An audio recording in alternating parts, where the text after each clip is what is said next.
जय माँ सरस्वती।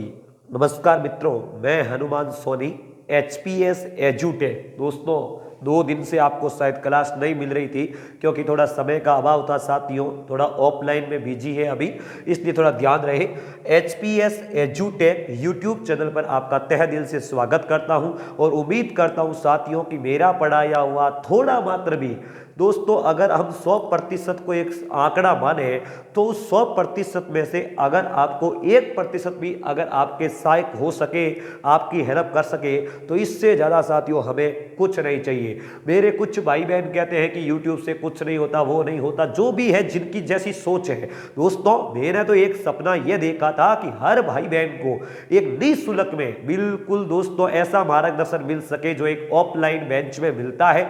बड़ी बड़ी धनराशि हर एक के बस की बात नहीं होती दोस्तों लौटाने को, और शॉर्ट स्वीट में दोस्तों वो जानकारी एक भाई बहन को अवेलेबल करवाना है जो एक भाई बहन दोस्तों संघर्ष करने के बाद में प्राप्त कर पाता है। तो इतना ही दोस्तों मेरी तो एक आशा थी, एक उम्मीद थी, और मैं आपको वो पूरी करने के लिए हरदम आपके साथ खड़ा हूं। बस विश्वास रखिएगा दोस्तों, और ज्यादा से ज्यादा चैनल को फैलाएं, चैनल पर सब्सक्राइब करें दोस्तों, ताकि जल्दी ही अपन इस डिजिटल बोर्ड को खड़ा करेंगे। आप विश्वास रखें, आपका ये भाई हरदम आपके साथ है। हम पढ़ रहे थे दोस्तों, ध्यान रहे, हम बात कर रहे थे हिस्ट्री की, साथ ही साथ हिंदी की क्लास भी चल रही है। जल्दी ही आपको एक क्लास और मिल जाएगी, आज ही। हम दोस्तों हिस्ट्री पढ़ रहे थे और हिस्ट्री में अकबर खत्म हो गया था। आज बात करेंगे दोस्तों जहांगीर की। ध्यान रहे, जहांगीर के बारे में हमें पढ़ना था, तो आज अपन देखेंगे जहांगीर। थोड़ा लंबा समय हो गया दोस्तों, इसलिए इतना वक्त नहीं मिल पाया। जहांगीर का शासनकाल होता है दोस्तों 1605 से लेकर के 1627 तक। आपको पता है 1605 में अकबर बादशाह की मृत्यु हो जाती है, और दोस्तों शासक कौन बनता है? उसी का पुत्र जो सलीम था, वही सलीम आगे चलकर जहांगीर के नाम से विख्यात हुआ था, तो वो शासक बनता है। समझिएगा दोस्तों एक एक बात। पहली बात, जहांगीर का जन्म कब होता है? दोस्तों जहांगीर का जन्म होता है 1569 में। 1569 में जन्म हुआ जहांगीर का। पिताजी कौन थे दोस्तों? पिता थे अकबर। और दोस्तों माता कौन थी? माता थी, आपको पता हो तो दोस्तों, अकबर ने विवाह किया था, आपको पता है, कछुआ वंश की राजकुमारी, राजस्थान के जयपुर ठिकाने से दोस्तों, जिसका नाम था, ये हमारे मानसिंह की बुआ बारमल की पुत्री से विवाह किया, जिसका नाम दोस्तों दिमाग जोधाबाई, जो दोस्तों मरियम उजमानी के नाम से विख्यात हुई थी। तो माता का नाम था मरियम उजमानी नाम था, ध्यान रखना। इससे दोस्तों इसका जन्म हुआ था, इसकी कोख से। तो इस जहांगीर का जन्म 1569 में हुआ। पिता का नाम दोस्तों अकबर था, माता का नाम मरियम उजमानी था।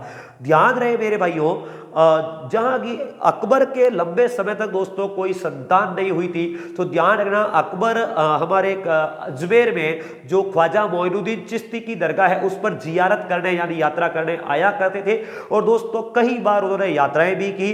उन्हीं शेख सलीम चिश्ती के आशीर्वाद से दोस्तों अकबर का एक पुत्र प्राप्ति हुई, जिसके कारण दोस्तों अकबर ने उन्हीं का आशीर्वाद मान करके उनके बचपन का नाम क्या रखा? सलीम रखा था। तो ध्यान रखना दोस्तों, बचपन का नाम क्या था इनके? जहांगीर का सलीम था। क्या था मेरे भाइयों? सलीम था, जिसे ही अपन बाद में अपन आगे क्या कहते हैं? जहांगीर कहते हैं। दोस्तों अकबर द्वारा दोस्तों ध्यान रखना, इनका एक उपनाम दिया गया था जहांगीर का। अकबर इनको क्या कहते हैं? शेखो बाबा कहते हैं। क्या कहते थे मेरे भाइयों?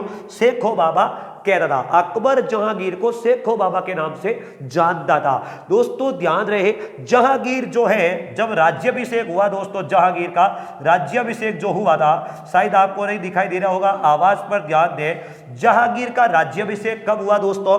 4 अक्टूबर। जहांगीर का राज्याभिषेक 4 अक्टूबर 1605 को हुआ।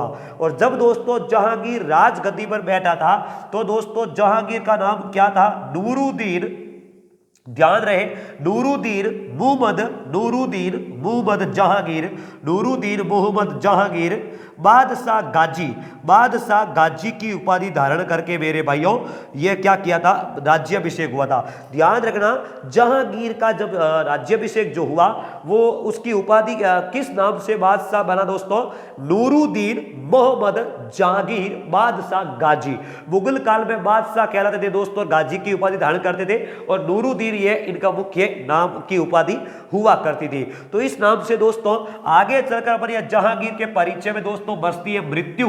तो मृत्यु अगर आपको कभी पूछ मिले तो नवंबर का महीना था साथियों, नवंबर सन 1627 में, नवंबर सन 1627 में जहांगीर की मृत्यु होती है दोस्तों। रावी नदी के किनारे पर भीमवार नामक एक जगह है, भीमवार में इनकी मृत्यु होती है। लाहौर में दोस्तों भीमवार नामक स्थान पर मृत्यु होती है। और दोस्तों सऊ जो है इनका, सऊ शाहदरा, ध्यान रखना, हम शाहदरा में दफनाया। शाहदरा दोस्तों लाहौर में रावी नदी के तट पर एक शाहदरा जगह है, वहां पर इनके शव को दफनाया गया। तो ये तो मेरे भाइयों, और इनके दोस्तों 5 पुत्र थे, ध्यान रखना, लिख दे रहा हूं 5 पुत्र थे। अपन इसका परिचय एक बार चेक कर लेते हैं। 5 पुत्र थे। पहला पुत्र था मेरे भाइयों खुसरो, ध्यान रखना खुसरो। दूसरा पुत्र था मेरे भाइयों खुर्रम। तीसरा पुत्र था दोस्तों जहांदार दोस्तों, ध्यान रखना। चौथा था मेरे भाइयों परवेज और 5वां था शहरयार पुत्र था, ध्यान रखना शहरयार। ये इनके 5 पुत्र थे। कंटिन्यूअसली समझ लेना दोस्तों, 5 पुत्र थे। ये इनका परिचय है, एक एक चीज को समझे। ये इनके 5 पुत्र थे। एक दोस्तों इनकी पुत्री थी और पुत्री का नाम था लाडली बेगम। अब देखो दोस्तों, यह जो पुत्री थी ना, यह पुत्री जहांगीर की नहीं थी, लेकिन जहांगीर की कहलाई। वो कैसे कि दोस्तों जहांगीर ने एक विधवा महिला जिसका नाम था नूरजहां, हम आगे बात करेंगे, उसकी दोस्तों पुत्री थी। वो पहले वाले अली बेग की जो विधवा, जिस पति के साथ पहले शादी की थी, उसकी पुत्री थी लाडली बेगम। और दोस्तों इसकी जो शादी है इसी जहांगीर के पुत्र शहरयार के साथ में आगे चलकर करते हैं। तो थोड़ा अपन देखेंगे। तो जहांगीर का ये परिचय हुआ, थोड़ा ध्यान रखें। और परिचय में क्या बाकी है तो देख लेते हैं दोस्तों, सुनिएगा ध्यान से, और क्या परिचय बाकी है इनका जहांगीर के बारे में। आइएगा अपन थोड़ी बात करते हैं दोस्तों जहांगीर के बारे में, और क्या बचा है तो देख लेते हैं। अभी ध्यान रखिएगा देखो साथियों, जहांगीर का जो विवाह है, जहांगीर का विवाह किसके साथ में हुआ, तो जहांगीर के 2 विवाह होते दोस्तों। पहला विवाह किसके साथ में हुआ, देखो अकबर का विवाह हुआ था बारमल की पुत्री के साथ में, कछुआ वंश की। और जहांगीर का विवाह हुआ दोस्तों बारमल की बेटा था भगवान दास की पुत्री से। तो ध्यान रखना, भगवान दास कछुआ वंश का राजा था भगवान दास, और उसकी पुत्री तो दोस्तों भगवान दास की पुत्री नाम था मेरे भाइयों मानबाई। क्या नाम था, मानबाई नाम था। इस मानबाई से हुआ दोस्तों पहला विवाह। ध्यान रखना, इसको शाही बेगम की उपाधि दी थी, शाही बेगम की उपाधि दी मेरे भाइयों, शाही बेगम की उपाधि दी इसकी। फिर आगे चलकर दोस्तों ये क्या कर दिया, जहांगीर की आदतों से परेशान होकर के इसने क्या कर ली थी, आत्महत्या कर ली थी। तो ध्यान रखना, पहला विवाह भगवान दास कछुआ वंश की पुत्री मानबाई के साथ हुआ, शाही बेगम ने उपाधि दी थी, और आगे चलकर इसने क्या कर ली, हत्या कर ली, आत्महत्या कर ली। दूसरा जो विवाह था दोस्तों मारवाड़, यह तो था दोस्तों जयपुर, यह तो जयपुर की थी। दूसरा दोस्तों हमारे मारवाड़ के दोस्तों राजा थे मोटा राजा राव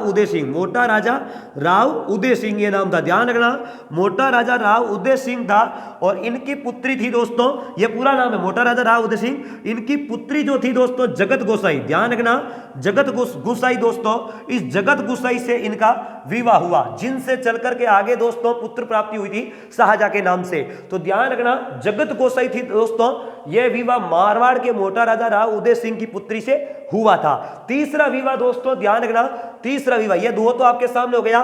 तीसरा विवाह ढंग से सुनना मेरे भाइयों। तीसरा एक दोस्तों ध्यान रखना, ईरानी राजा थे जिसका नाम था गयास बेग। ढंग से समझना, ईरान के राजा गयास बेग, ध्यान से सुनना मेरे भाइयों, गयास बेग थे। ये अपन मैं पूरा लिख रहा हूं यहां पर। तीसरा विवाह देखो इनका, अभी समझा रहे हैं आपको, एक एक चीज समझते चले मेरे भाइयों। ईरान के राजा थे मेरे भाइयों गयास बेग। तीसरा विवाह गयास बेग, ये गयास बेग दोस्तों ध्यान रखना ईरान के मिर्जा राजा थे। गयास बेग मिर्जा ये कौन थे मेरे भाइयों? ईरानी राजा, ईरानी राजा था, ईरानी राजा।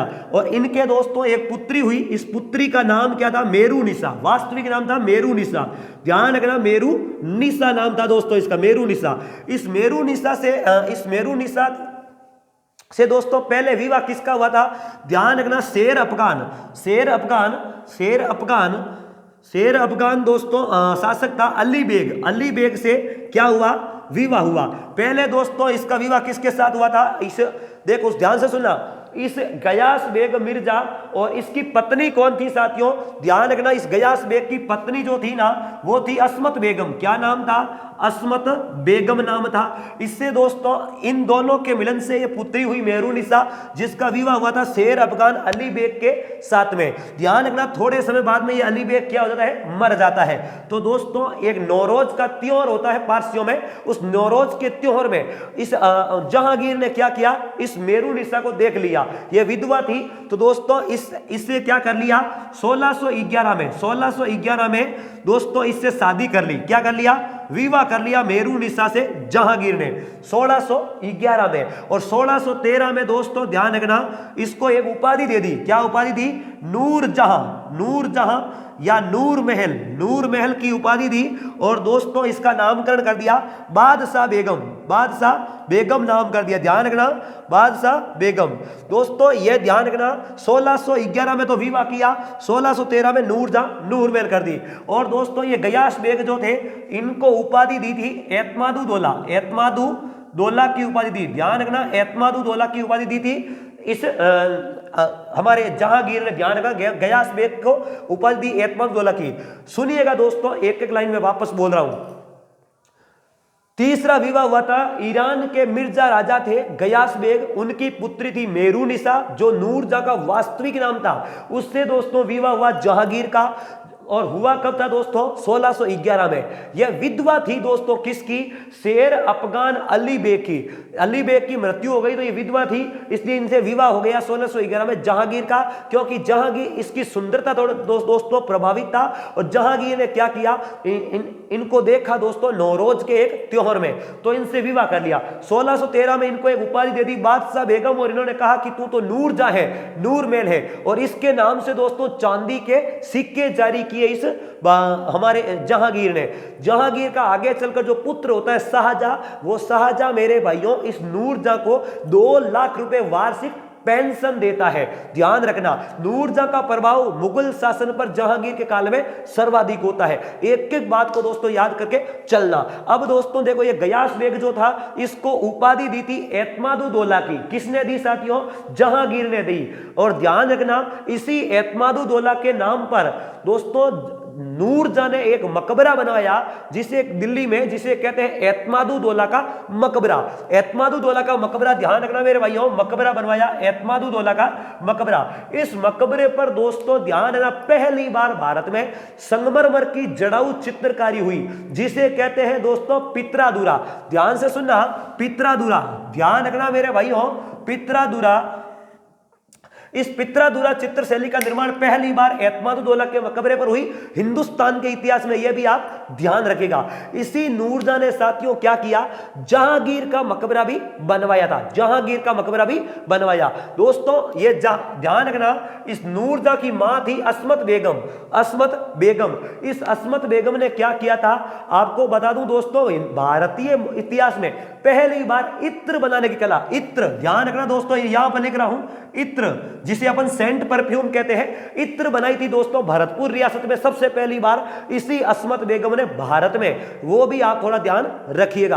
तो ये तो थी दोस्तों जहांगीर का लगभग पूर्ण परिचय। इस नूरजहां की एक पुत्री थी दोस्तों पहले जिसका नाम था लाडली बेगम। जहांगीर का एक पुत्र था, तीसरा पुत्र शहरयार। उस शहरयार के साथ में यह विवाह कर दिया था। कंसेप्ट क्लियर हो गया? चलिए अब दोस्तों आगे बढ़ते हैं अपन जहांगीर के शासनकाल की विशेषताएं देखते हैं दोस्तों, सुनिएगा। जहांगीर के शासनकाल की क्या क्या विशेषताएं थी? पहली विशेषता दोस्तों जहांगीर, ध्यान रखना पहले न्याय के लिए प्रसिद्ध, न्याय के लिए प्रसिद्ध था। न्याय के लिए दोस्तों जहांगीर जो था प्रसिद्ध था। ऐसा क्या था दोस्तों जहांगीर के बारे में, ध्यान रखना, जहांगीर कहता है कि मैं रात को सोता रहूं तो भी मुझे कोई भी न्याय के लिए पुकार सकता है। वो कैसे, तो दोस्तों जहांगीर की राजधानी आपको पता है आगरा में थी, और उन्होंने आगरा में जो दोस्तों किला था, उस किले की शाह बुर्ज से, कौन सी बुर्ज से, शाह बुर्ज से दोस्तों ध्यान रखना, शाह बुर्ज से साथियों, शाह बुर्ज से लेकर के यमुना नदी के तट पर एक खंबा खड़ा किया और उस खंबे तक दोस्तों सोने की जंजीर लटकवाई। सोने की जंजीर लटकवाई दोस्तों, जिसे न्याय की जंजीर कहते हैं, सोने की जंजीर लटकवाई। ध्यान रखना, जंजीर लटकवाई थी दोस्तों इसने, सोने की जंजीर। याद रखना, इसमें दोस्तों 60 घंटियां थी, 60 घंटियां थी। कोई भी व्यक्ति उस जंजीर को बजा सकता था और जहांगीर उसका न्याय करता था। तो न्याय के लिए पहला दोस्तों ये बादशाह प्रसिद्ध था। दूसरी बात दोस्तों देखो, सुनिएगा, यह तो हुई दोस्तों पहली बात। दूसरी ध्यान रखना, उसने दोस्तों 12 आदेश फरमान किए, 12 आदेश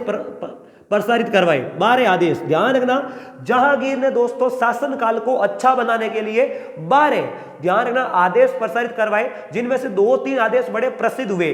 पहला आदेश तो यह था कि दोस्तों मुसलमानों से तमगा कर ले लेना, तमगा एक कर होता था, तमगा कर लेने पर प्रतिबंध लगा दिया। दूसरा, संपूर्ण शासन काल में दोस्तों मांस की बिक्री पर, शराब पर प्रतिबंध लगा दिया।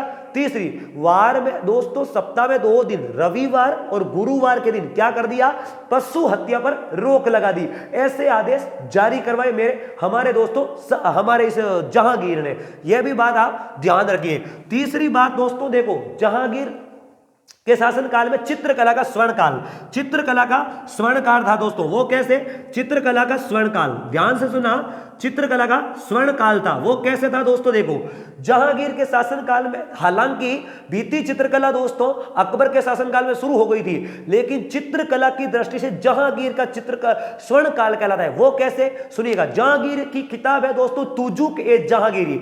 अपन लगे हाथों पहले बता देते हैं, देखो तुजुक ए जहांगीरी, जहांगीरी दोस्तों यह किताब जो है ना, यह ग्रंथ स्वयं जहांगीर ने लिखा था। पहली बार स्वयं जहांगीर ने लिखा, लेकिन यह पूरा नहीं हो पाया। तो इसको पूरा किसने किया दोस्तों, ध्यान रखना, यह तो जहांगीर ने लिखा, यह तो जहांगीर ने लिखा था, लेकिन जब यह दोस्तों पूरा नहीं हुआ तो इसका नाम इकबाल नामा ए जहांगीरी करके, इकबाल नामा ए जहांगीरी करके किसने लिखा दोस्तों, मोतमिद खान ने। किसने लिखा, मोतमिद खान ने पूरा किया। ध्यान से सुना मेरे भाइयों, पहले सुनो आप, तुजू के जहांगीरी नाम से जहांगीर ने ग्रंथ लिखा था, और जब ये पूर्ण नहीं हुआ तो दोस्तों इकबाल नामा जहांगीरी के नाम से एक इतिहासकार हुए मोतमिद खां, उसने दोस्तों ये ग्रंथ पूर्ण किया था। आपको बता देता हूं जहांगीर के गुरु कौन थे दोस्तों, ध्यान रखना, अकबर के एक नवरत्न थे, अकबर के नवरत्न थे अब्दुर रहीम खान खाना, अब्दुर रहीम खान खाना।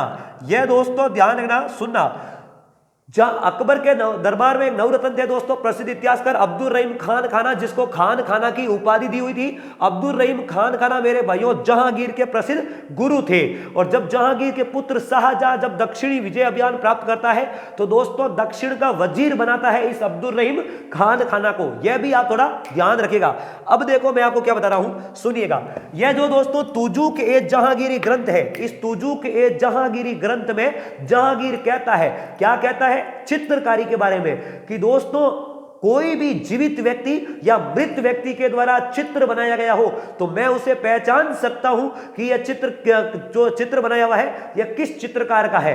पहली बात तो यह कहता है। दूसरा दोस्तों जहांगीर कहता है कि कोई भी एक चित्र अलग अलग व्यक्तियों द्वारा अगर अलग अलग चीजें बनाई गई हो, जैसे आंख अलग बनाई गई हो, हाथ अलग बनाए गए हो, तो मैं उसे पहचान सकता हूं कि यह कला किसने बनाई है। ऐसे इतना दोस्तों प्रभाव था जहांगीर का चित्रकला पर, ध्यान रखना। और जहांगीर के समय में प्रसिद्ध चित्रकार पूछ ले, चित्रकार तो ध्यान रखना दोस्तों, पहला था अबुल हसन था मेरे भाइयों। इसको उपाधि दी दोस्तों नादिर उद रज्जा की उपाधि दी। ध्यान रखना मेरे भाइयों, जहांगीर ने इस अबुल हसन चित्रकार को नादिर उद रज्जा की उपाधि दी दोस्तों। दूसरा था मंसूर को, ध्यान रखना, मंसूर को दोस्तों उपाधि दी थी नादिर उल असर की उपाधि दी। यह थोड़ा ध्यान रखना मेरे भाइयों। नादिर उद जमा की उपाधि थी, नादिर उद जमा दोस्तों, रजा नहीं सॉरी जमा, नादिर उद जमा की उपाधि अबुल हसन की, ये चित्रकार है, अबुल हसन की उपाधि नादिर उद जमा और मंसूर की उपाधि नादिर उल असर। यह उपाधि किसने दी दोस्तों? इस चित्र जहांगीर ने दी थी। दूसरी बात मंसूर को दी दोस्तों नादिर उल असर। तीसरा देखो अक्का रिजा, यह भी प्रसिद्ध चित्रकार था दोस्तों। चौथा बिशन दास, यह भी चित्रकार था। पांचवा दोस्तों मंसूर, यह भी क्या था? इनका चित्रकार था, ध्यान रखना। ऐसे कई चित्रकार थे दोस्तों, ध्यान रखना इनके जहांगीर के दरबार में, यह थोड़ा ध्यान रखना। इस चित्रकारों को उपाधि दी। जहांगीर के दरबार में दोस्तों एक संस्कृत के कवि रहते थे, ध्यान रखना मेरे भाइयों। जहांगीर के दरबार में एक संस्कृत के कवि थे जिसका नाम था मेरे भाइयों जगन्नाथ। क्या नाम था मेरे साथियों?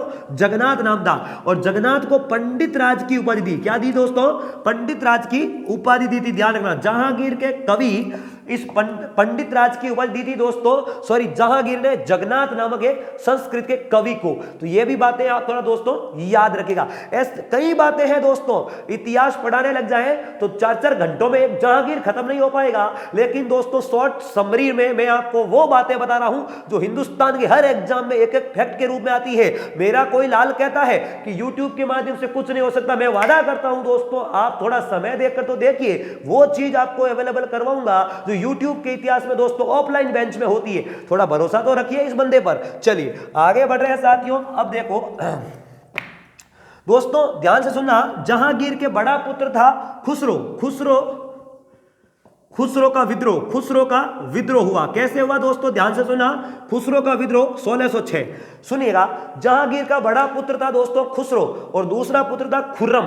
पहले सुने, खुसरो ने दोस्तों 1606 में वेरावल के मैदान में क्या कर दिया? विद्रोह कर दिया। वेरावल के मैदान में, ढंग से सुनना, वेरावल के मैदान में विद्रोह किया मेरे भाइयों। वेरावल के मैदान में विद्रोह कर दिया। तो दोस्तों जहांगीर ने क्या किया? खुर्रम को भेजा और विद्रोह को दबा दिया। विद्रोह को दबाया, इसको दोस्तों पकड़ना चाहा। तो ध्यान रखना, यह जो खुसरो था गोइंदवाल नामक स्थान पर, कौन से स्थान था दोस्तों? गोइंदवाल। ढंग से सुनना, गोइंदवाल एक स्थान था। इस गोइंदवाल नामक स्थान पर दोस्तों कहां चला गया ये खुसरो? गोइंदवाल नामक स्थान पर दोस्तों सिखों के गुरु थे 5वें गुरु अर्जुन देव। ध्यान रखना मेरे भाइयों, 5वें गुरु थे, 5वें गुरु सिखों के अर्जुन देव के शरण में चला गया। किसके शरण में चला गया? अर्जुन देव के शरण में चला गया मेरे भाइयों। यह खुसरो अर्जुन देव के शरण में चला गया था। तो गोइंदवाल नामक स्थान पर इनकी मिलन हुआ। तो दोस्तों ये जब इन्होंने जहांगीर ने दोस्तों इनसे मांगा, जहांगीर को खुसरो नहीं दिया गया। तो दोस्तों जहांगीर ने गुरु अर्जुन देव, सिखों के 5वें गुरु अर्जुन देव की क्या करवा दी? हत्या करवा दी मेरे भाइयों। यह भी थोड़ा आप ध्यान रखिएगा। चलिए, तो यह तो हुआ खुसरो का विद्रोह। अब देखते हैं अपन आगे की ओर। चलो आगे दोस्तों, जहांगीर का दूसरा पुत्र हुआ, देखो दोस्तों जमान बेग को माबद खां की उपाधि। जमान बेग, जहांगीर के दरबार में दोस्तों एक व्यक्ति थे जमान बेग को माबद खां की उपाधि दी। माबद खां की उपाधि दी थी दोस्तों। किसने दी? जहांगीर ने दी थी इस जमान बेग को। रिपीट कर रहा हूं, जहांगीर के दरबार में एक दोस्तों प्रसिद्ध व्यक्ति था जमान बेग। इस जमान बेग को माबद खां की उपाधि दी। क्या दी दोस्तों? उपाधि दी थी। ये उपाधि थी इस माबद खां की। ध्यान रखना, इसी माबद खां ने दोस्तों नूरजहां जहांगीर को क्या कर लिया? गिरफ्तार कर लिया, बंदी बना लिया था। ध्यान रखना आगे चल करके। चलिए अब देखो, अहमदनगर का वजीर, अहमदनगर दोस्तों दक्षिण में पड़ता है। अहमदनगर का वजीर था, वजीर कौन था दोस्तों? मलिक अंबर था उस समय अहमदनगर का वजीर। अहमदनगर का वजीर था मेरे भाइयों मलिक अंबर। और मलिक अंबर ने जब विद्रोह किया तो ध्यान रखना, शाहजहां, इसका दूसरा पुत्र था मेरे भाइयों खुर्रम। और खुर्रम जो था शाहजहां, ध्यान रखना शाहजहां के नाम से फेमस होता है आगे चलकर। इस खुर्रम को दोस्तों भेजा इस अहमदनगर के वजीर का विद्रोह दबाने के लिए दक्षिणी अभियान पर। किसने भेजा? जहांगीर ने। दोस्तों इस खुर्रम ने क्या कर दिया? अहमदनगर के वजीर को पकड़ करके इस विद्रोह को समाप्त कर दिया और जीत लिया दोस्तों। जब ध्यान रखना, इस खुर्रम को जहांगीर ने एक उपाधि दी थी और उस उपाधि का ही नाम था मेरे भाइयों शाहजहां। शाहजहां, ध्यान रखना शाहजहां, ये थोड़ा ध्यान रखिएगा आप। आगे चलकर दोस्तों इसी शाहजहां ने अब्दुल रहीम खान खाना को क्या कर दिया? अब्दुल रहीम खान खाना को ध्यान रखें मेरे भाइयों, वजीर बना दिया इस दक्षिणी विजय का। अहमदनगर का वजीर बनाया मलिक अंबर के स्थान पर। तो आप इस बात को भी थोड़ा ध्यान रखें मेरे भाइयों। चलिए आगे चलता हूं तो देखो और क्या हुआ जहांगीर के शासनकाल में, सुनिएगा। जहांगीर के शासनकाल में दोस्तों देखो, आपको पता है 1615, ध्यान से सुनना मेरे भाइयों, 1615 में मेवाड़ संधि हुई। मेवाड़ संधि हुई मेरे भाइयों, ध्यान से सुनिएगा मेरे भाइयों एक एक शब्द को। आपको पता होना चाहिए हल्दी घाटी का युद्ध होता है अकबर और महाराणा प्रताप के बीच में, और राजस्थान का एकमात्र ठिकाना मेवाड़ जो दोस्तों मुगलों की अधीनता स्वीकार नहीं करता है। महाराणा प्रताप जो थे, तो ध्यान रखना अकबर की अधीनता स्वीकार नहीं की थी, तो अकबर का पुत्र था दोस्तों जहांगीर। और इधर हमारा आपको पता है इधर कौन था दोस्तों, मेवाड़ का कौन था आपको पता ही होना चाहिए, अमर सिंह। कौन था दोस्तों? अमर सिंह। और अमर सिंह और इनके बीच में दोस्तों 1615 में क्या होती है? संधि होती है दोस्तों। क्या होती है मेरे भाइयों? मेवाड़ मुगल संधि होती है। रिपीट कर रहा हूं, जहांगीर और अमर सिंह के बीच में सन 1615 में मेवाड़ मुगल संधि होती है, जिसके तहत अमर सिंह का पुत्र था दोस्तों मेरे भाइयों करण सिंह। क्या नाम था मेरे भाइयों? करण सिंह नाम था। और यह करण सिंह जो है कहां जाता है? पहली बार मुगलों की दरबार में जाने वाला मेवाड़ का राजा कौन था? करण सिंह था दोस्तों। कौन था मेरे भाइयों? करण सिंह था। याद रखना यह बात भी इन्हीं के समय थी। चलो आगे देख लेते हैं साथियों, सुनिएगा। दरबार में देखो, दरबार में क्या हुआ? जहांगीर के दरबार में यूरोपीय यात्री कौन आए मेरे भाइयों? यूरोपीय यात्री आए। कौन कौन आए? पहला देखो विलियम फिंच आए दोस्तों। विलियम फिंच, एक मिनट देखो, विलियम फिंच आए मेरे साथियों यहां पर, विलियम फिंच। दूसरा दोस्तों कैप्टन हॉकिंस आया दोस्तों। ध्यान रखना जहांगीर के दरबार में कैप्टन हॉकिंस आया। तीसरा मेरे भाइयों एडवर्ड टेरी आया। एडवर्ड टेरी जहांगीर के दरबार में आया। चौथा मेरे भाइयों टॉम्सरो, ध्यान रखना ये पूर्वकारी थे। तो ये यूरोपीय यात्री दोस्तों किसके दरबार में आए थे? जहांगीर के दरबार में। William Finch, Captain Hawkins, Edward Terry और टॉम्सरो, ये किसके दरबार में आए थे? इन्हीं के दरबार में आए थे साथियों, जहांगीर के दरबार में। तो इस बात को भी आप जरूर याद रखिएगा। और क्या हुआ दोस्तों? तो ध्यान रखना मनसबदारी प्रथा दोस्तों, सुनिएगा। मनसबदारी प्रथा कैसे थी मेरे भाइयों? मनसबदारी प्रथा में पहली दूह अस्पा और सिंह अस्पा। सुनिएगा मेरे साथियों एक एक चीज है। क्या चीज है? देखो भारतीय इतिहास में दोस्तों हमारे सैनिकों की व्यवस्था जो की थी, सैनिकों की व्यवस्था थी, तो अकबर ने दोस्तों एक नवीन प्रथा चलाई सैनिकों के लिए। ध्यान रखना, तो वो थी मनसबदारी प्रथा, जो सैनिक व्यवस्था का निर्धारण करती थी, जिनमें जाट और सवार 2 पद थे दोस्तों। याद रखना यह मनसबदारी प्रथा तो अकबर ने शुरू की, लेकिन जहांगीर के समय में इस प्रथा का एक और नाम, नया पद चलाया गया था दोस्तों, जिसका नाम था दू अस्पा और सिंह अस्पा। यह मनसबदारी प्रथा किसने जोड़ी? जहांगीर ने जोड़ी। मतलब क्या होता है दोस्तों? देखो इसमें क्या थे?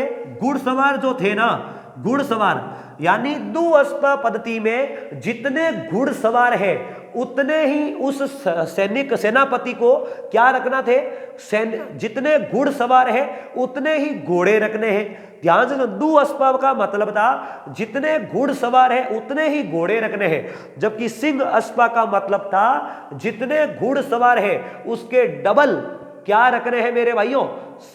घोड़े रखने हैं। यानी घुड़सवार जितने हैं उतने घोड़े दू अस्पा, और जितने घुड़सवार है उसके डबल घोड़े, वो थी सिंह अस्पा। तो मेरे भाइयों उम्मीद करता हूं कि आपको यह जहांगीर के बारे में सभी कुछ पता चल गया होगा और आपको अच्छा समझ में आया होगा। उम्मीद करता हूं मेरे भाइयों, मैं आपसे एक रिक्वेस्ट कर रहा हूं, इस भाई का मेहनत आपको अच्छी लग रही है तो ज्यादा से ज्यादा इस चैनल को सब्सक्राइब करें, शेयर करें, ताकि इस भाई का हौसला दिनों दिन बढ़ता रहे।